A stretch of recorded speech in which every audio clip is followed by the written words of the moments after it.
إن الحمد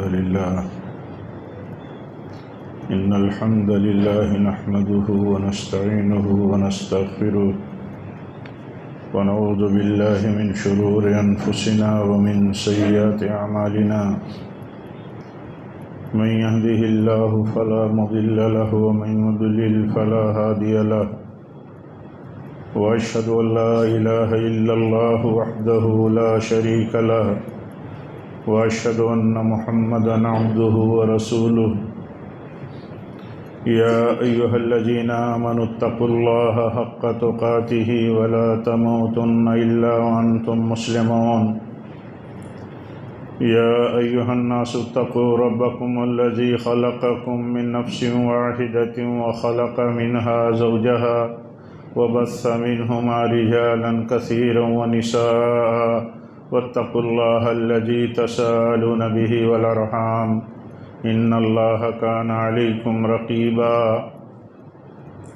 يا أيها الذين آمنوا اتقوا الله وقولوا قولا سديدا يصلح لكم أعمالكم ويغفر لكم ذنوبكم ومن يطع الله ورسوله فقد فاز فوزا عظيما أما بعد فإن خير الحديث كتاب الله وخير الهدي هدي محمد صلى الله عليه وسلم وشر الأمور محدثاتها وكل محدثة بدعة وكل بدعة ضلالة وكل ضلالة في النار أعوذ بالله من الشيطان الرجيم بسم الله الرحمن الرحيم قاف والقرآن المجيد بل عجبوا أن جاءهم منذر منهم فقال الكافرون هذا شيء عجيب أإذا متنا وكنا ترابا ذلك رجع بعيد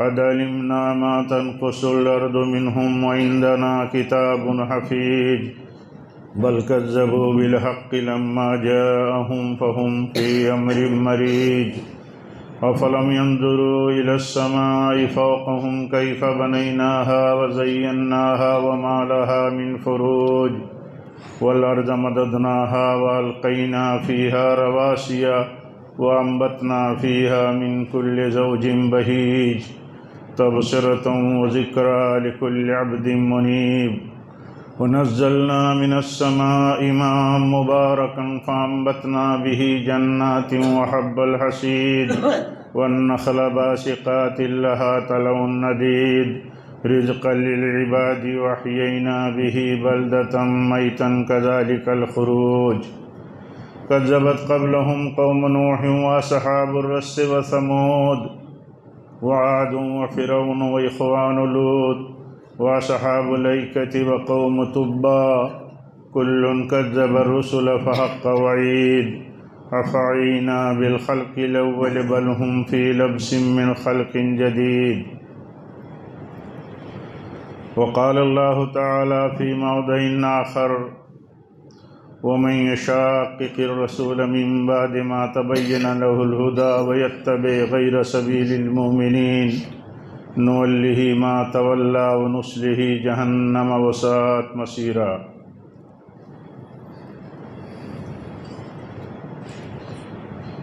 دینی بھائیوں، بزرگوں، عزیز نوجوانوں،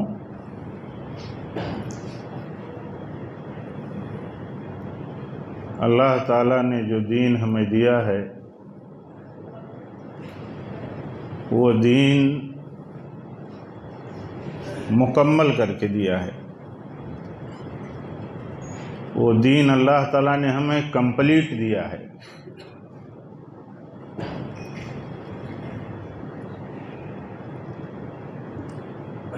اس دین میں اللہ تعالیٰ نے کوئی کمی باقی نہیں رکھی ہے، کوئی بھلائی اور خیر کی چیز اللہ تعالیٰ نے چھوڑی نہیں ہے۔ اللہ کے نبی صلی اللہ علیہ وسلم فرماتے ہیں کہ جتنے نبی آئے سبوں نے اپنی امت کے لیے جتنی چیزیں خیر کی ہو سکتی ہیں سب انہوں نے بتا دیا، اور جتنی چیزیں شر اور بری ہو سکتی ہیں سب سے روک دیا۔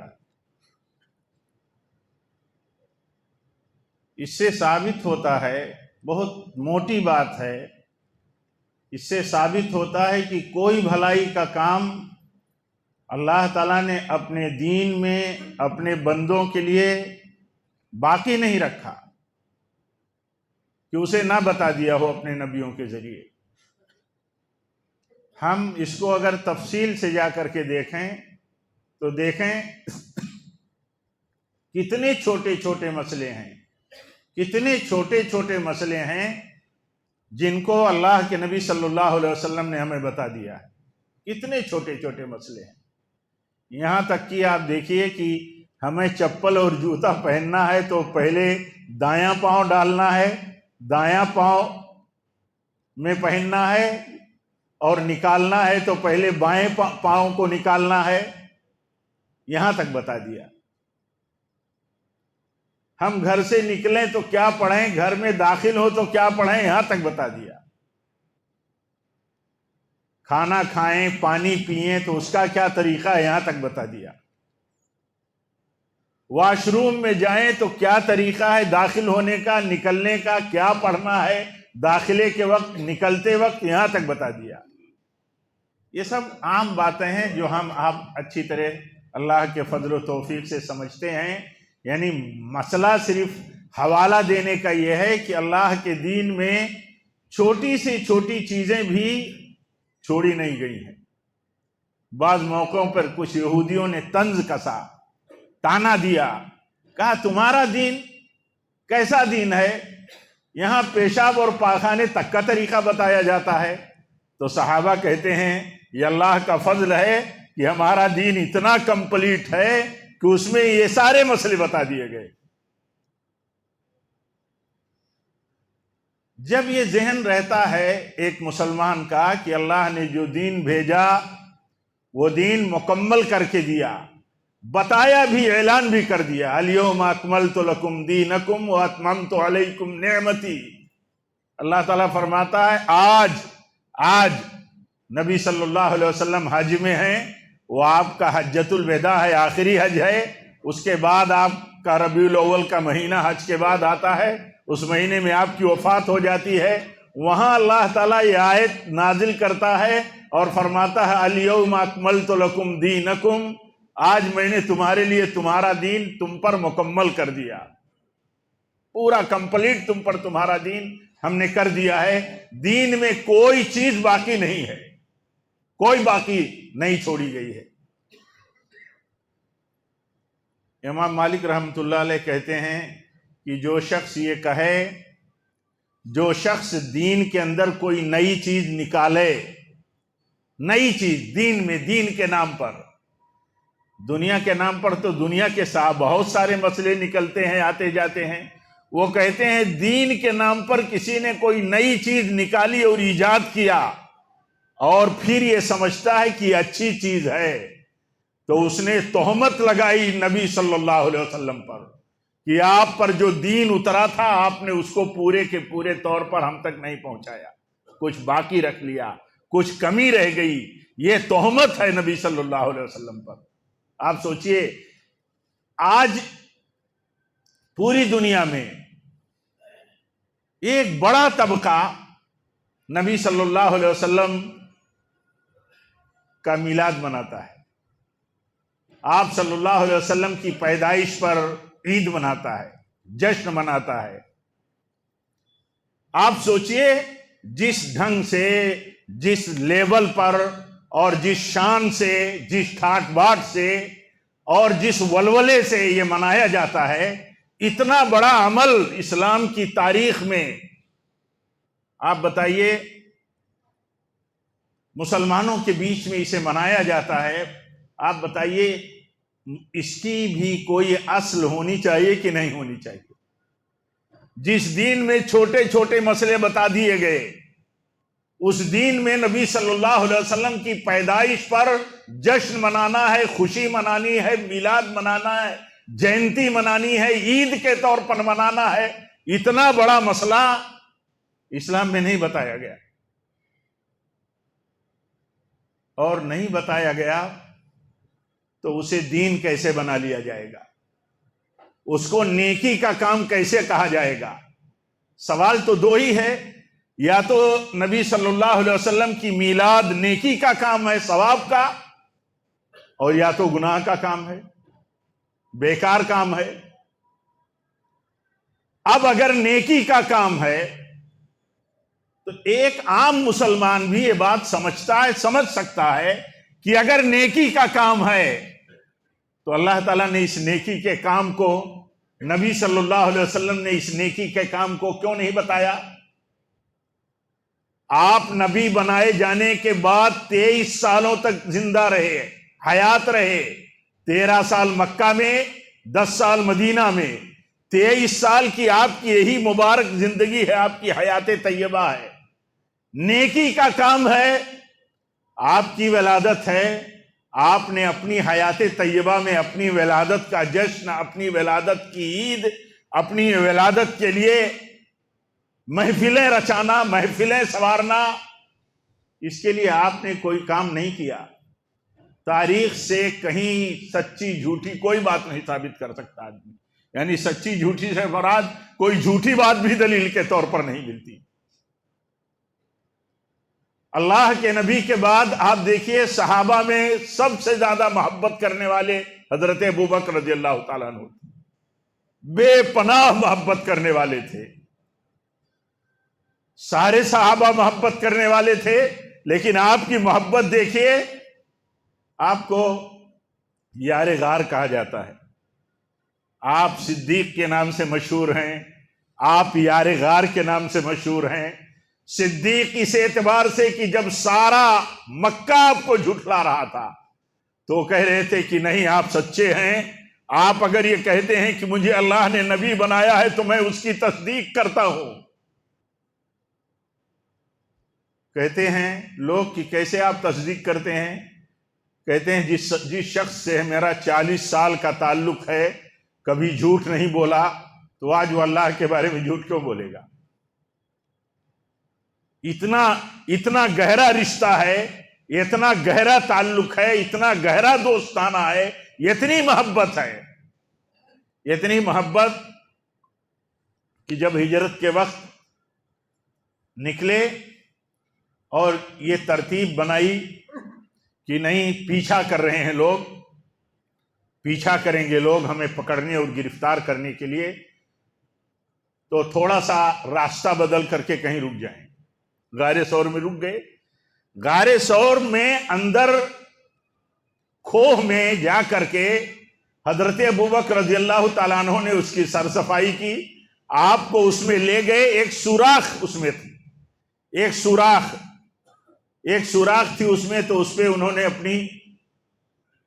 اسے بند نہیں کر سکے، کسی چیز سے کوئی چیز نہیں مل سکی، تو اپنا پیر اس میں انگلی لگا دی کہ کہیں ایسا نہ ہو کہ کوئی موذی جانور ہو اندر سے اور نکل کر کے آئے اور ہمیں ڈس لے، آپ صلی اللہ علیہ وسلم کو ڈس لے، اس لیے انہوں نے ایسا کیا۔ اور دیکھیے وہی ہوا، ہاں، کہ کسی موذی جانور نے آپ کو آ کر کے آپ کی انگلی میں کاٹ لیا۔ اتنی محبت کرتے تھے، وہ بے چین ہے، اس کا زہر جسم میں پھیل گیا، لیکن وہ جگانا نہیں چاہتے۔ اللہ کے نبی صلی اللہ علیہ وسلم سو گئے، یہاں تک کہ آپ کی آنکھوں سے آنسو جاری ہوئے، آپ کے جسم اطہر پر آنسو گرے تو آپ اٹھ گئے، کہا ابوبکر یہ کیا ہے؟ اتنی محبت کرتے تھے، اتنی محبت کرتے تھے، لیکن آپ صلی اللہ علیہ وسلم کی میلاد آپ نے منائی۔ بات دکھ کی ہے، مسلمان دنیا میں اتحاد کی باتیں کرتا ہے، اتحاد دنیا میں مسلمانوں کی عقیدے اور ایمان کے بعد سب سے بڑی ضرورت ہے، سب سے بڑی ضرورت ہے۔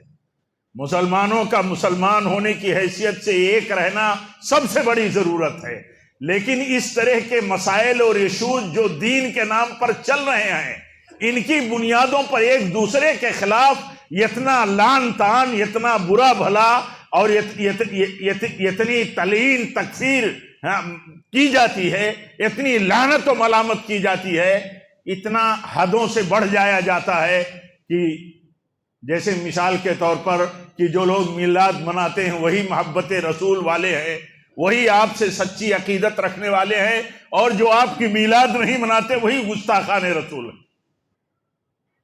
اب ظاہر سی بات ہے کہ ایسا ماحول، ایسا سماج، کمیونٹی میں ایسی صورتحال جہاں ہو کہ ایک طبقہ اپنے آپ کو اللہ کے نبی سے محبت کرنے والا ثابت کرے اور ٹھہرائے، اور دوسرے طبقے کو گستاخ رسول اور آپ سے بغض رکھنے والا ٹھہرائے، آپ بتائیے ایسی کمیونٹی میں تال میل پیدا کرنے کی صورت کیا ہے؟ اس کی صورت یہی ہے کہ بحیثیت مسلمان جائزہ لے، سمجھے، غور کرے کہ جس کو محبت کا ایک پیمانہ مانا جاتا ہے، جس کو اللہ کی نبی صلی اللہ علیہ وسلم سے چاہت اور آپ سے عشق کا کہہ کر کے آپ سے اظہار محبت کیا جاتا ہے، تو آخر ہم سے محبت کرنے والے صحابہ بڑے تھے کہ نہیں تھے؟ بڑھ کر تھے کہ نہیں تھے؟ ہم سے زیادہ محبت کرنے والے تھے کہ نہیں تھے؟ اس میں تو کسی مسلمان کا اختلاف نہیں ہے، سارے مسلمان الحمدللہ اس پر متفق ہے، سارے اہل سنت، وہ ہمارے بریلوی بھائی ہوں، تبلیغی بھائی ہوں، کسی اور مسلک سے ہوں، شیعوں کے علاوہ جن کو سنی کہا جاتا ہے، سارے لوگ اس پر متفق ہیں کہ صحابہ آپ سے سب سے زیادہ محبت کرنے والے تھے، آپ کی ایک ایک ادا، آپ کی ایک ایک سنت، آپ کی ایک ایک ہدایتوں پر جان چھڑکنے والے تھے، فدا رہتے تھے۔ لیکن اگر یہ کہا جائے کہ ہم اور آپ میں اور ہمارے بیچ میں جہاں کئی مسئلے ہیں، ان میں ایک مسئلہ یہ بھی ہے، اللہ کے نبی صلی اللہ علیہ وسلم کی پیدائش پر جشن منانا اور عید منانا، میلاد النبی کو عید منا دینا اور میلاد النبی کو جشن کے طور پر منانا، آخر یہ اگر محبت کا پیمانہ ہے، یہ اگر دین ہے، یہ اگر نیک کام ہے، تو یہ نیک کام آپ نے کیا، اس نیک کام کے کرنے کے لیے آپ نے حکم دیا، یہ نیک کام آپ سے سب سے زیادہ محبت کرنے والے ابو بکر نے کیا۔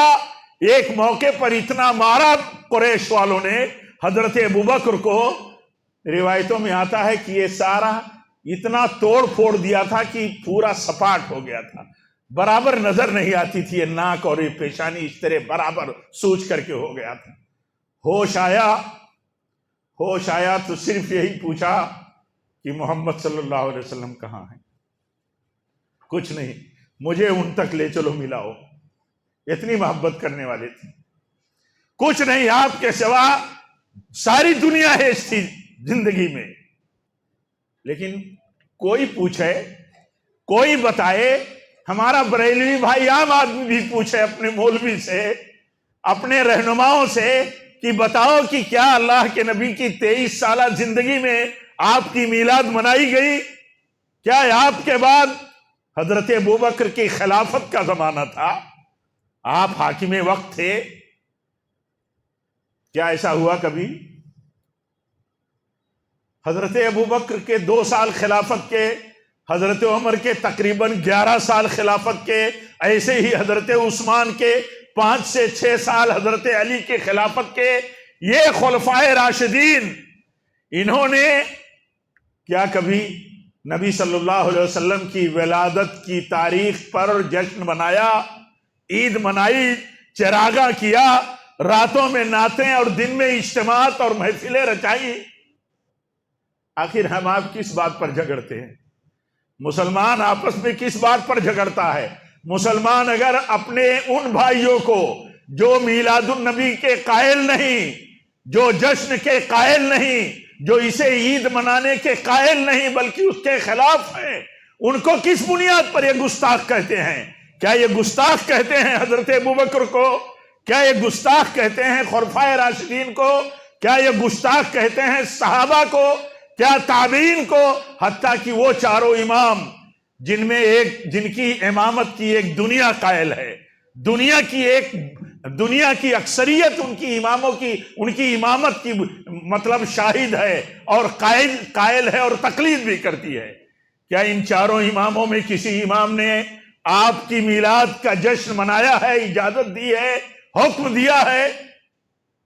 یہ مبارک دور اللہ کے نبی نے جس کے بارے میں فرمایا تھا، خیر الناس قرنی ثم الذین یلونہم ثم الذین یلونہم، آپ نے فرمایا سب سے بہتر لوگ میرے زمانے کے لوگ ہیں. آپ فرماتے ہیں میرا جو دور چل رہا ہے اس دور میں جتنے لوگ ہیں یہ سب سے بہتر ہیں. اس کے بعد جو زمانہ آئے گا اس کے بعد وہ سب سے بہتر ہوں گے، اس کے بعد وہ سب سے بہتر ہوں گے. جو زمانہ سب سے بہتر اللہ کے نبی نے ٹھہرایا، جس زمانے کے لوگوں کو سب سے بہتر آپ نے بتایا، آپ پوچھئے کیا وہ لوگ گستاخ تھے؟ اپنے بھائیوں سے پوچھئے، آپ اپنے سے پوچھئے، آپ اپنے ضمیر سے پوچھئے کہ انہوں نے جب کوئی میلاد کی مجلس نہیں رچی اور نہ رچائی اور نہ جشن میلاد منایا، نہ میلاد النبی کو عید بنایا، تو کیا یہ گستاخ تھے؟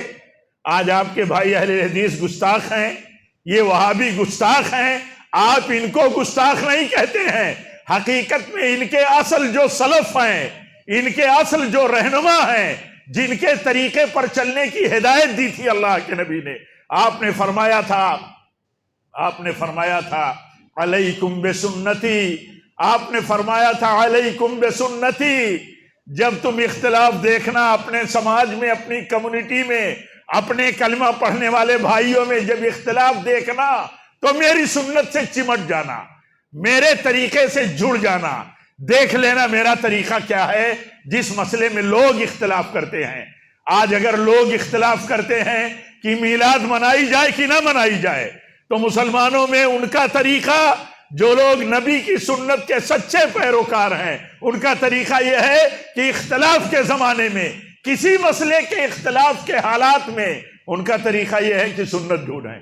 سنت بتائے ہمارا کوئی بھائی، بتائے ہمارا کوئی علم والا کہ اللہ کے نبی نے، آپ نے اپنی سنت ٹھہرائی ہے اپنی تاریخ پیدائش کو عید کے طور پر منانے کی؟ نہیں ٹھہرائی ہے. کوئی جھوٹی اور موضوع حدیث میں نہیں لا کے بیان کرتا ہے. اپنے من مانی تعویل کر کے آیتیں اور واقعات سے اپنے عمل کو ثابت کرنے کے لیے کوشش کرتا ہے آدمی کہ کیسے ثابت کریں کہ یہ چیز جائز ہے، کیسے ثابت کریں کہ یہ اچھا ایک طریقہ ہے، بھلے بعد میں چلا، بھلے بعد میں اس کا رواج ہوا، لیکن یہ ثابت کر نہیں سکے، نہ کر سکیں گے قیامت تک کہ اللہ کے نبی کے دور میں آپ کی پیدائش کا جشن منایا گیا ہو، آپ کے خلفاء نے جشن منایا ہو، جن کے بارے میں آپ نے فرمایا تھا میرے بعد تم بہت اختلاف دیکھو گے، میرے بعد تھوڑے ہی دنوں کے بعد تم بہت اختلاف دیکھو گے، خبردار جب اختلاف دیکھنا تو میری سنت ڈھونڈنا، اور اس وقت میرے خلفاء کی سنت ڈھونڈنا جنہیں اللہ کی طرف سے ہدایت ملی ہے. ہدایت، خلفاء راشدین اللہ کی طرف سے ہدایت کی راہ پر تھے، خلفاء راشدین ہدایت کی راہ پہ تھے، ان سے کوئی کچھ نہیں، ادنا ثبوت نہیں، ایک سطر کا ثبوت نہیں، ایک لفظ کا ثبوت نہیں کہ آپ کی پیدائش کا جشن انہوں نے منایا ہو. آپ صلی اللہ علیہ وسلم فرماتے ہیں یہ ہدایت والے ہیں میرے خلفاء. اگر وہ ہدایت والے ہیں تو ان کے طریقے پر چلنے والے بھی الحمدللہ ہدایت والے. انہیں اگر آپ ہدایت سے دور ٹھہراتے ہو تو دیکھو آپ اختلاف پیدا کرتے ہو کہ وہ لوگ اختلاف پیدا کرتے ہیں. ہاں، جو لوگ یہ کہتے ہیں کہ ہمارے لیے اختلاف کے حالات میں نبی کی سنت اختیار کرنا ضروری ہے، خلفاء کی سنت، صحابہ کا طریقہ. اللہ تعالیٰ فرماتا ہے وَمَن يُشَاقِقِ الرَّسُولَ مِن بَعْدِ مَا تَبَيَّنَ لَهُ الْهُدَىٰ وَيَتَّبِعْ غَيْرَ سَبِيلِ الْمُؤْمِنِينَ نُوَلِّهِ مَا تَوَلَّىٰ. رسول کے طریقے کی جو مخالفت کرے گا، آپ کی سنت، آپ کی زندگی آئینہ کی طرح سامنے ہوگی، اس کے بعد بھی اس طریقے کی مخالفت کرے گا. صحابہ کی جماعت جو ہے، ان کا جو طریقہ ہے اس کی مخالفت کرے گا. صحابہ کا طریقہ آپ کی سنتوں پر عمل کا طریقہ ہے، آپ سے محبت کا طریقہ ہے. محبت آزادی نہیں دیتی کہ جیسے چاہیں آپ کریں. اگر محبت کا معنی آزادی ہے تو آپ دیکھیے حضرت ابوبکر سب سے زیادہ محبت کرنے والے تھے آپ سے. جس دن آپ کی وفات ہوئی، دیکھیے جس دن آپ کی وفات ہوئی اس دن بہت اضطراب تھا. بہت بے چینی تھی، اس کو بیان نہیں کیا جا سکتا تھا۔ صحابہ کے اوپر اس سے بڑا اس روئے زمین پر کوئی حادثہ نہیں تھا، اور کسی بھی ایمان والے کے لیے، کہ آپ کی وفات کی خبر وہ سنیں اور آسانی سے اسے قبول کر لیں۔ ان کی محبت کا تو یہ تقاضا تھا کہ آپ پر موت آئے ہی نہ۔ آپ سوچئے، ہمارا کوئی محبوب ہو، ہمارا کوئی چھوٹا بڑا ہو، عزیز و اقارب ہو، ہم اسے آخری سانس تک بچانے کے لیے سارے سورسز لگا دیتے ہیں، ہم مرنا نہیں دیکھنا چاہتے۔ آپ کو مرنا دیکھنا چاہیں گے صحابہ، لیکن مرنا تو برحق تھا آپ کا۔ جتنے نبی آئے سب پر موت آئی اور وفات پا گئے، وہ جتنے نبی آئے۔ وما محمد الا رسول قد خلت من قبلہ الرسل۔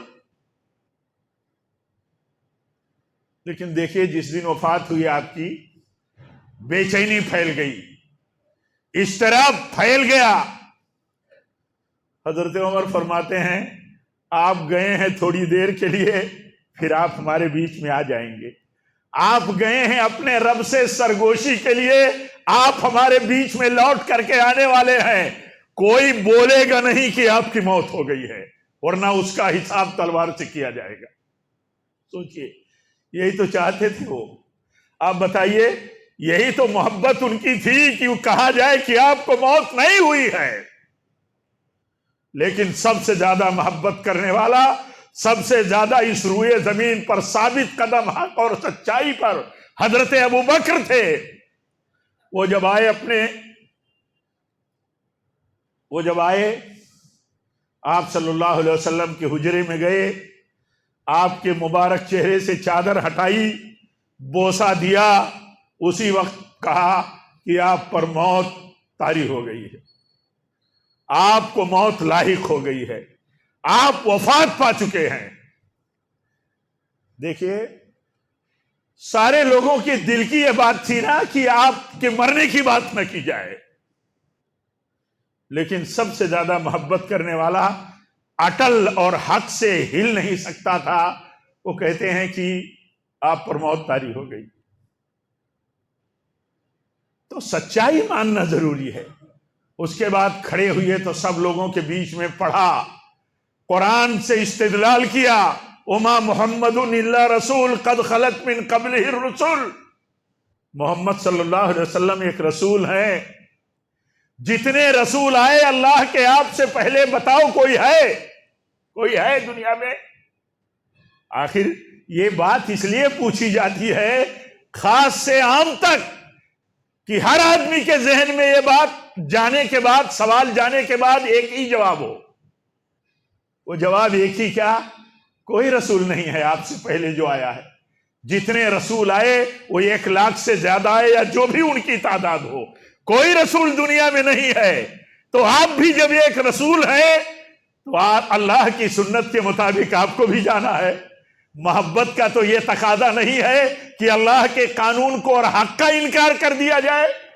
آج بھی محبت کا یہ تقاضا نہیں ہے کہ اللہ کے نبی نے جشن میلاد نہیں منائی، آپ کی زندگی میں آپ کے بعد نہیں منائی گئی، 300 سالوں تک نہیں منائی گئی، حتیٰ کہ 4 اماموں کے زمانے تک نہیں منائی گئی۔ 4 صدی یا 7ویں صدی ہجری میں شیعوں نے محبت کے جھوٹے دعوے اور اپنے آپ کو سب سے زیادہ محبت کرنے والا ثابت کرنے کے لیے یہ طریقہ انہوں نے ایجاد کیا، لوگوں کو کھڑا کیا۔ لکھو اس کے فیور میں، ثابت کرو میلاد نبی، اور اسی طرح مناؤ حضرت علی کی میلاد، حسن حسین کی میلاد، فاطمہ کی میلاد، اور حاکم وقت کا جینتی مناؤ۔ یہ اتنے دنوں کے بعد یہ چیز شروع ہوئی، تو سوال یہ ہے کہ جو چیز حق اور اٹل تھی اور یہ نیکی کا کام تھا، تو جب انہوں نے نہیں کیا تو نیکی کا کام بعد میں کیسے ہو گیا؟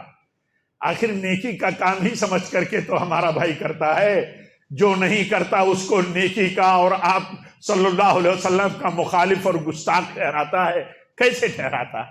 ہم بہت درد دل سے ان سے پوچھتے ہیں، آپ سے کہتے ہیں کہ پوچھو اپنے بھائیوں سے۔ جب یہ بات آئے، جھگڑنے کی ضرورت نہیں ہے، کسی مسئلے میں کوئی تکرار اور حجت کی ضرورت نہیں ہے، تکرار و حجت اور جھگڑنے کی ضرورت کیا تھی؟ اگر اللہ تعالیٰ چاہتا تو سب کو لگا دیتا ایک ہی راہ پر، لیکن اللہ تو امتحان لینا چاہتا ہے۔ اللہ تو چاہتا ہے کہ جس نبی کی سنت کی بنیاد پر، جس نبی کے کلمے کی بنیاد پر مسلمان ہوتے ہو، اس نبی کا طریقہ ہی دین ہے، اور ان کی سنت ہی اصل سنت ہے، ان کے صحابہ کا طریقہ دین ہے۔ تو اس دین کو تم دیکھو اور اسی دین پر چلو، یہ اللہ تعالیٰ چاہتا ہے۔ اس سے ہٹ کر کے اگر کوئی طریقہ اپنایا جاتا ہے تو بتاؤ کہ کیا کوئی طریقہ ہم اپنے طور پر گڑھ لیں تو کیا وہ نیکی کا طریقہ ہو جائے گا؟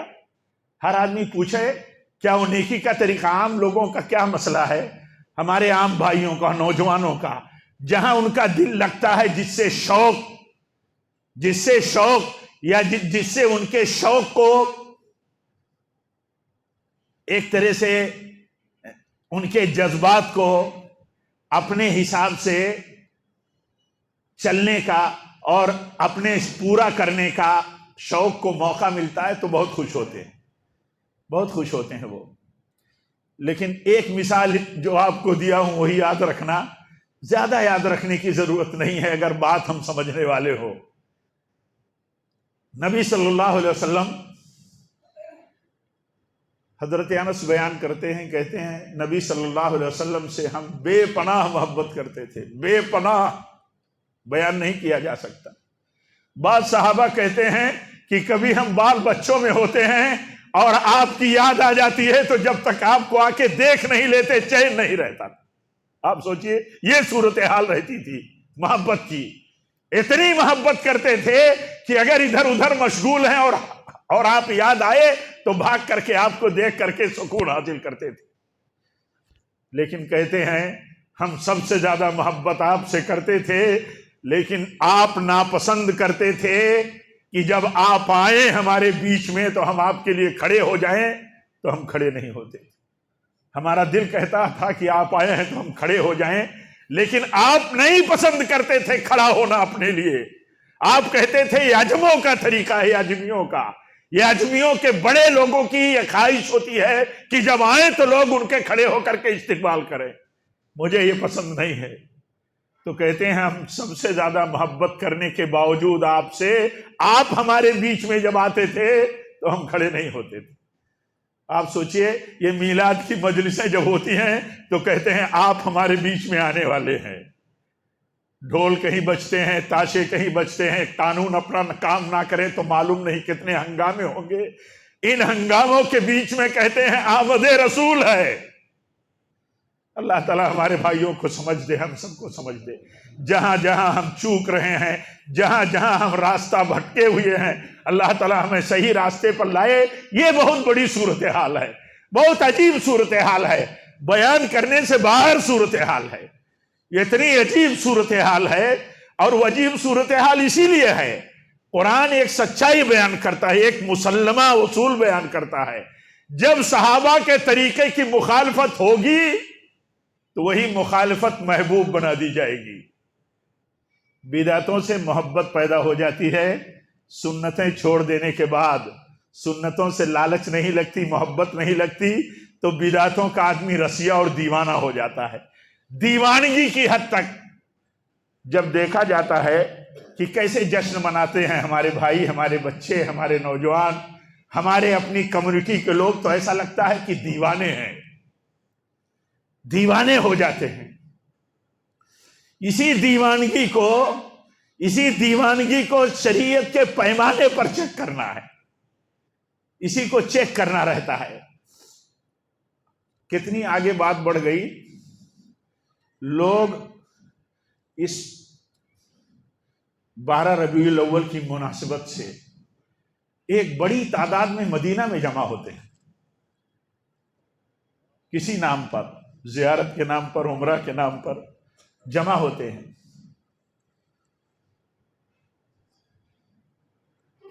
کس لیے جمع ہوتے ہیں؟ میلاد نبوی، نبی کے شہر میں مدینہ میں ہم منائے۔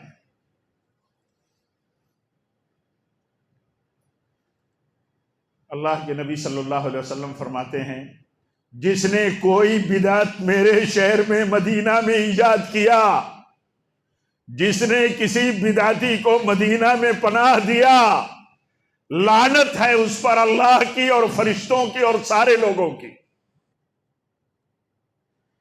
نبی صلی اللہ علیہ وسلم کی میلاد متفق علیہ طور پر بدعت ہے، یہ بدعت ہے۔ جو لوگ دلیل نہیں لا پاتے تو کہتے ہیں بدعت ہے، لیکن بدعت حسنہ ہے۔ اللہ کے نبی ہر جمعہ کے خطبے میں فرماتے تھے کل بدعت ضلالہ، آپ فرماتے تھے ہر بدعت گمراہی ہے، ہر بدعت۔ اور بھائی جب دلیل کہیں سے نہیں لا پاتا کہ دو دو چار کی طرح کوئی دلیل دکھا دے تو کہتا ہے کہ بدعت تو ہے ضرور، لیکن یہ اچھی بدعت ہے۔ کیسی بدعت ہے؟ اچھی بدعت۔ اللہ کے نبی تو فرماتے ہو ہر جمعہ کو سارے مسلمان مردوں اور عورتوں کو جو جمعہ میں جمع ہے اور ساری مساجد میں اماموں کے لیے آپ نے سنت جاری کر دی کہ پڑھو میری یہ ہدایت اور میری یہ سنت پر عمل کرو، پڑھو اپنے خطبوں میں پہلے سے یہ بنیادی چیزیں بتاؤ، پھر اپنے موضوع پر بات کرو۔ وہ کون سی بنیادی بات؟ فَإِنَّ خَيْرَ الْحَدِيثِ كِتَابُ اللَّهِ وَخَيْرَ الْهَدِيِ هَدْيُ مُحَمَّدٍ صلی اللہ علیہ وسلم وَشَرَّ الْأُمُورِ مُحْدَثَاتُهَا وَكُلَّ مُحْدَثَةٍ بِدْعَةٍ۔ آپ کہتے ہیں ہر بدعت گمراہی ہے، ہمارے کچھ بھائی کہتے ہیں نہیں، ہر بدعتوں میں کچھ بدعتیں گمراہی نہیں، وہ اچھی ہیں۔ اسی سے ثابت ہوتا ہے کہ کہیں نہ کہیں آدمی مانتا ہے کہ یہ بدعت تو ہے لیکن اچھی بدعت ہے، اچھی بدعت۔ مسلمانوں، میرے عزیزوں، بزرگوں، نوجوانوں، دیکھو، یاد رکھو ہمارے نبی نے فرمایا ہے ہر بدعت گمراہی ہے، ان میں کوئی بدعت ہدایت کی بدعت نہیں ہے، بدعت حسنہ نہیں ہے، سب بدعت بری بدعت ہے۔ تو عرض یہ کر رہا تھا کہ مدینہ میں لوگ اب جمع ہو رہے ہیں، اور مدینہ میں جمع ہو کر کے کیا تصور ہے، ان کا کنسپٹ ہے کہ مدینہ میں ہم آپ کی میلاد اور آپ کی پیدائش کا جشن منائیں گے۔ یاد نہیں ہے لوگوں کو، فکر نہیں ہے، خبردار نہیں ہے، چوکنا نہیں ہے کہ اللہ کے نبی نے فرمایا تھا مدینہ ہر شہر کی طرح کوئی شہر نہیں ہے، مدینہ ایک شہر ہے جو شہر رسول ہے، یہ مدینہ ہمارے نبی کا شہر ہے۔ آپ نے فرمایا تھا کہ اے اللہ اس کی محبت میرے دل میں اور میری امتیوں کے دل میں ڈال دے۔ آپ نے مدینہ میں رہنے کے لیے رغبت دلائی کہ مدینہ میں کسی طرح قیام اور ٹھہرنے کے لیے راستہ ڈھونڈو، تمنا کرو مدینہ میں مرنے کی۔ یہ وہ مدینہ ہے، یہ وہ مدینہ ہے جس مدینے کو اللہ کے نبی نے کہا اللہ نے مکہ کو حرم قرار دیا تو مدینہ کی ایک حد اور ایک باؤنڈری آپ نے بتائی، کہا اس باؤنڈری کے اندر مدینہ حرم ہے، کہا اس میں رہنے کی تمنا کرو، اس میں مرنے کی تمنا کرو، سوچو، کوشش کرو، کوشش تو کرو، نیتیں تو رکھو، اللہ تعالیٰ نیتوں پر اجر دے گا۔ اس مدینے کے بارے میں آپ فرماتے ہیں اس مدینے میں جو کوئی بدعت کا ارتکاب کرے اور کسی بدعتی کو پناہ دے تو اللہ کے نبی فرماتے ہیں لعنت ہو اس پر اللہ کی، لعنت ہو اس پر فرشتوں کی اور سارے لوگوں کی۔ بات کوئی معمولی نہیں ہے، بات اتنی حدوں تک آگے جا چکی ہے، اس لیے یہ فرض ہے ہمارا، آپ کا فرض ہے، ہمارے اپنے بھائی ہیں جن کو ہم یہ کہتے ہیں ہمارے کلمہ پڑھنے والے بھائی ہیں، کلمہ پڑھنے والوں کے ساتھ رشتوں کو جوڑنا، بھائی چارگی کو جوڑنا، بھائی بندی کا کام کرنا، ان کے ساتھ کمیونٹی بیس پر کلمے کے بھائی ہونے کی بنیاد پر ان کے ساتھ اپنے رشتوں کو جوڑنا، اسلامی اور مسلمانی۔ لیکن ان رشتوں کی قیمت صرف اسی حد تک ہے اور اسی وقت ہے جب وہ قرآن و حدیث اور نبی صلی اللہ علیہ وسلم کے طریقے اور صحابہ کے طریقے پر ہوں، کیونکہ ان رشتوں کو جوڑنے کے لیے بدعتیں نہیں کی جا سکتی، ان رشتوں کو جوڑنے کے لیے باطل اور حرام کام ان کے ساتھ نہیں کیے جا سکتے، میلاد نہیں منائی جا سکتی، بدعت کی مجلسوں میں اہل سنت اور اہل الحدیث کو جانا میرے بھائیوں بدعتیوں سے زیادہ خطرناک ہے۔ ایک مولوی کسی بدعت کی مجلس میں چلا جائے وہ بدعتی نہیں ہے، تو جتنا بدعتی مولوی سماج کے لیے خطرناک ہے اس سے زیادہ خطرناک ہو جاتا ہے۔ کیوں؟ عام آدمی تو یہی سمجھے گا کہ ہمارا بھائی، ہمارا مولوی تو گیا ہے، اب وہ فتنے میں پڑ گیا۔ اس لیے بدعتی اجلاس، بدعتی مجلسیں، بدعتی محفلیں، بدعت کے جشن، بدعت کے نام پر عید خطرناک ہے۔ کتنا خطرناک ہے، عید کا نام دے دیا گیا۔ اللہ تعالیٰ رحم فرمائے ہم سب پر، سارے مسلمانوں پر۔ اللہ سے دعا کرتے ہیں کہ رب العالمین ہم سب کو جب تک زندہ رہیں اپنے اس دین پر رکھے جو دین اس نے کمپلیٹ کیا ہے، جو دین نبی صلی اللہ علیہ وسلم کی سنت کا نام ہے۔ جب تک ہم زندہ رہیں اسلام پر رہیں، نبی کی سنت پر رہیں، اور جب بھی ہماری موت ہو تو اسلام پر ہو، نبی صلی اللہ علیہ وسلم کی سنت پر ہو، مسلک صحابہ پر ہو۔ وآخر دعوانا ان الحمدللہ رب العالمین۔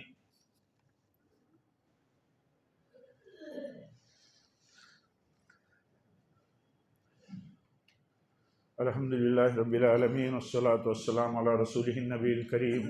ان اللہ وملائکتہ یصلون علی النبی یا ایہا الذین آمنوا صلوا علیہ وسلموا تسلیما۔ اللہم صلی علی محمد وعلی آل محمد کما صلیت علی ابراہیم وعلی آل ابراہیم انک حمید مجید۔ اللہم بارک علی محمد وعلی آل محمد کما بارکت علی ابراہیم وعلی آل ابراہیم انک حمید مجید۔ عباد اللہ رحمکم اللہ، اقول قولی ھذا واستغفر اللہ لی ولکم ولسائر المسلمین، وآخر دعوانا الحمدللہ رب العالمین۔